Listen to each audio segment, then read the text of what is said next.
Oh yeah, so today, baby, we're back at it again with the Learn from the Pros, talking about search and destroy and some of the things that pro teams do insanely well to maximize their SnD, win rounds, make individual plays, and clutch in the biggest of moments. So there's a lot to talk about today. Obviously, all of these clips are going to be from the most recent LAN major at CWL Stage 4 Major, and it's going to be a blast. I'm very much looking forward to this. So without further ado, let's get right into this one. Let's go. So first of all, if you've been MIA the last few days, my last video was with Arcides, of course, like one of the ARs for Atlanta FaZe, the dominant team of the year. And we sat down, did 1v1 me to bro together, which is my talk show game show that we do. Kind of like a podcast basically, and sat down, talked a lot of really cool things and talked about some of the things that make pros incredibly good. So I think you can get a lot of value from that episode and really enjoy it. So I definitely recommend going to check that out after you finish this video, of course. But with that said, clip one is really fun. This is actually against Atlanta FaZe. This is a Dallas Empire making a really incredible play here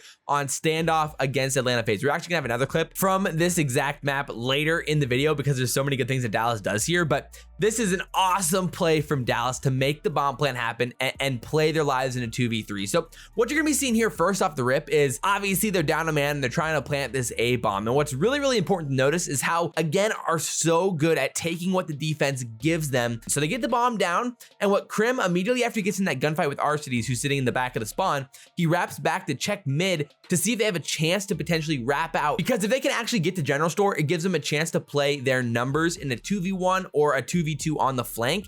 And so this is always what pros are always trying to do. In a 2v2 or a 2v3, they're trying to eliminate the numbers and give themselves the best odds to win the round. So in a 2v3, you're trying to play the side of the map where you think you might have a 2v2 or a 2v1. And because they planned for the backside of the bomb and they didn't see any of the defenders inside of mid, they have to either assume that Simp and Abizi are with Arcides or Simp and Abizi are hitting the flank towards their Brack Brown, and that's exactly what they're doing here. So again, as the clip plays out, you're seeing Shotzzy finessing back here behind General because they know that they're there. So playing for that information and giving themselves the chance at a 2v2 or something like that on the other side of the map was an incredibly smart play. And again, most teams will often box themselves up inside that A zone. And the problem with that, especially when you're in a 2v3, is that you're just letting the three players collapse on you in a really close space. And in that close of a space against pro teams, a 2v3 is never going to happen, basically ever, against any decent team, especially not against Atlanta FaZe, who shoots as straight as possible, who retakes bombs about as good as anybody. Like, you're not winning a 2v3 on bomb if you stack that A bomb. So again, the play here from Dallas is awesome. And then what really blows my mind is this play from Shotzzy is insane. The intuitiveness of Shotzzy, and this is what gets scary when we're talking about like in rankings videos or tier ranking all the pros or in any of these power rankings videos with Dallas and how legitimate they might be able to be. When Shotzzy's making plays like this, it gets real scary because he anticipates that, like, okay, yo, the time is ticking here. And he played his whole life incredibly well there, just baiting, showing himself for a second, baiting and playing that time, and then running out top general and jumping out towards statue before FaZe could even get out behind boxes there. Awesome push from Shotzzy to anticipate that they have to wrap back to bomb to have a chance to defuse it and win the round. So this is an example of pro players playing off of the bomb down as good as any team possibly can. And Shotzzy jumps out, anticipates that they're gonna be pushing that because they know that they're bottom general. He times it perfectly, finds the clutch.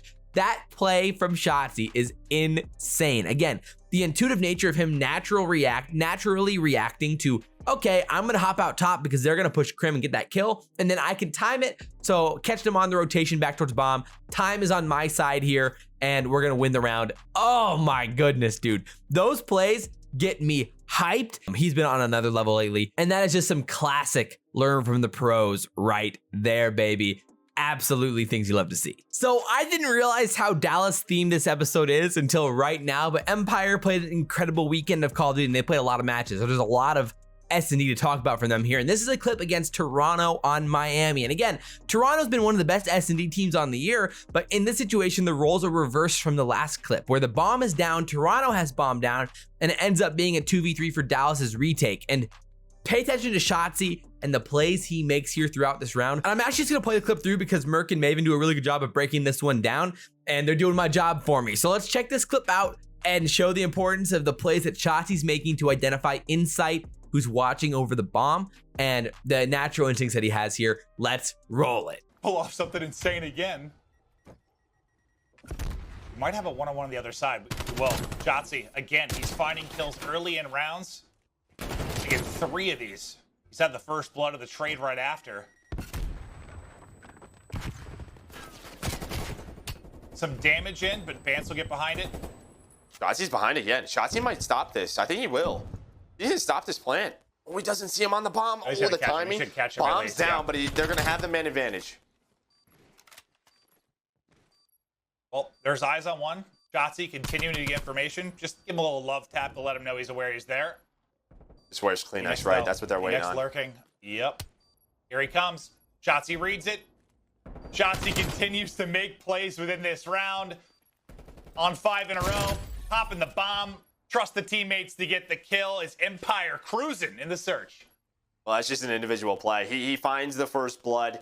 Again, reading the map, not seeing much beach side, takes the one-on-one on Cammy. Oh my goodness, man. I love these plays, and this is why Dallas Empire is a scary freaking team. They can do it with the bomb down. They can do it without the bomb down. They can have the bomb. They can be on offense. They can be on defense. They are playing some insanely good SnD here in stage 4, and I think I underrated them in the power rankings video on the podcast last week. But as a whole, again, Shotzi's plays there to find that first blood, not only that, but then to play for the bomb planner, and then to play back in top piano or top purple on the ledge there. And again, the natural setup for most teams is when they get that bomb down, they have that player, when they're planning near side of the bomb, they'll have the player like inside there who's sitting outer water stairs watching that bomb. So Shotzi's anticipating that setup, finding that information for his teammates, for Vivid, for Crim to make that play. And then the whole time, because they haven't seen Kleenex, they're like, yo, where's Kleenex at? So either he's pushing all the way through A and he's hitting this long flank, or he's stacking by insight somewhere over there, but Shotzi's doing a good job of trying to play for that information and they're not seeing Kleenex. So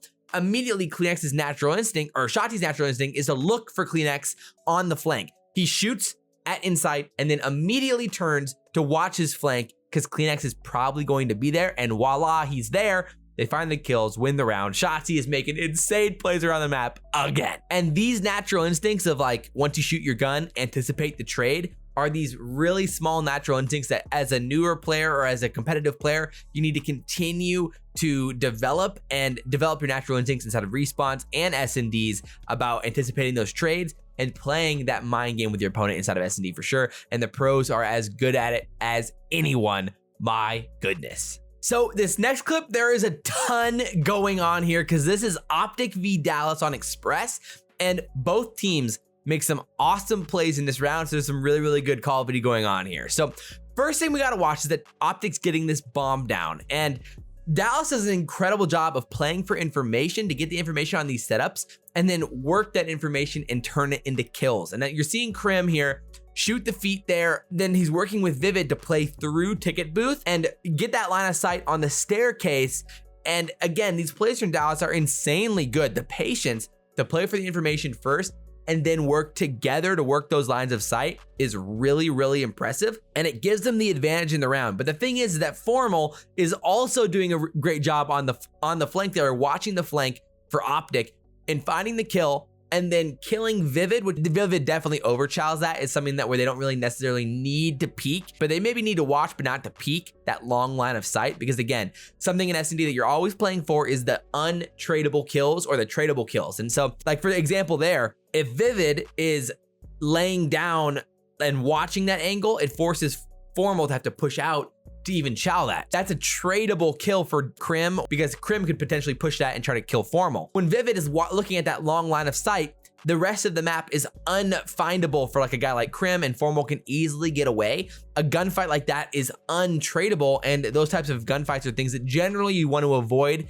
best you can inside of Search and Destroys, and that was a situation where Vivid could definitely avoid it. So even after Vivid dies, Illy and Crim are still alive. Immediately they're like, yo, who's left alive? And their teammates are telling them Formal and Envoy. It's important earlier in the rounds to identify which players are doing which things. Like, oh, this player is hitting the flank a lot, or this player is playing towards A. And identifying those trends earlier in the rounds can help you make a read later in the game. And because these pro players have played against Envoy a lot, they know that Envoy loves hitting flanks. So the second they get those 2 kills, you can see them call out like, yo, Envoy and Formal are left, and then Crim turns around and kills Envoy, who's pinching like Envoy always does because he's Envoy and he loves pinching. So now we start with the Formal play here, and Formal makes a really, really good play to clutch the 2v1. Now we gotta hop into the mind of Formal and know what he knows and know what they know. So Formal knows that Dallas knows that Formal is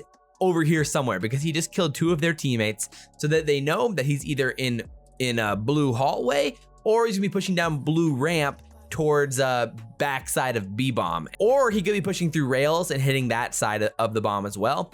And Formal does a good job of playing the timing here to kind of throw Dallas off, where realistically he should have already been down the ramp, but he plays slow and is trying to find that pick on bomb, and he bets that Dallas isn't going to defuse right away. And again, this is another situation where Formal probably knows Crim and Illy's tendencies a little bit here. What I really like about it is that he doesn't automatically check bomb. He actually anticipates the trade first and then checks bomb, and then plays his life really well to burn some time and wins the gunfight. Like, he is doing it all here, and it's an awesome play from Formal to clutch up in the most important of rounds for him and give him the lead in the game. So huge plays from Formal to play that anticipation. And these are the mind games that are playing through pros' minds all the time. And these are things that we all need to work on to really work on anticipating, where he's playing the timing in his head and trying to calculate how long it takes for Crim to turn around and play that bomb defuse. And they're trying to work on where Formal is, and Formal's playing that timing incredibly well. At the end of the day, it's awesome. Alrighty, so here we are again, and Shotzzy and FaZe and Dallas, these guys are dueling here on Standoff, and this was one of my favorite maps to watch of the whole week, of the whole year, because of how good both of these teams played this map. And my goodness, here's another round where Dallas is retaking a bomb in a 3v2 against Atlanta FaZe. When a bomb's down in a 3v2, it's not easy. And again, this whole round, Shotzzy is playing for information and does it insanely well. And again, before we roll this clip, I want to show the whole thing because you can see how annoying he is to play against, because he just plays for information better than anybody else. But pay attention to how just trying to get them to shoot at him, get that information for his squad, get out with his life, and then he repositions to get a better angle to attack, and slowly but surely is constricting his opponent to a smaller area of the map.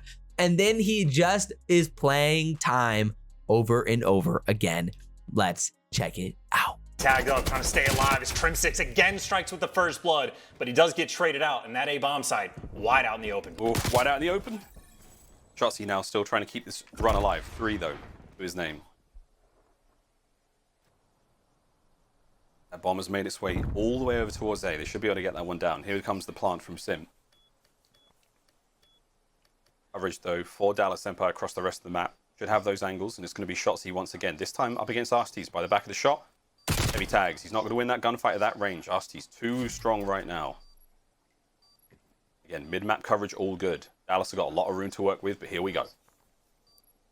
And Illy saw him as well. Right now, Arcedes is trapped. He's going to have 2 players try to go for this pinch. And well, Simp finds Illy, but Simp might get traded out. He does now Arcedes. He is in a sandwich. He knows he's got to pick a direction. He's hoping he can just find this kill on Shotzzy, but it's played too well, too clean in Shotzzy again. That is just incredibly high IQ Call of Duty. Dude, those individual plays from Shotzzy are unreal, man. It blows our mind every single time. And again, how annoying he is. Again, you're going to see it here. Some call it shouldering, some call it peeking, some call it wiggling. They're kind of synonymous with each other about just throwing that shoulder, throwing that front of your gun, throwing whatever it is, some part of your body out into the open for like a split second to get somebody to shoot and play that information. And then that gives you an advantage in the gunfights. Shotzzy just plays that time over and over and over and over again.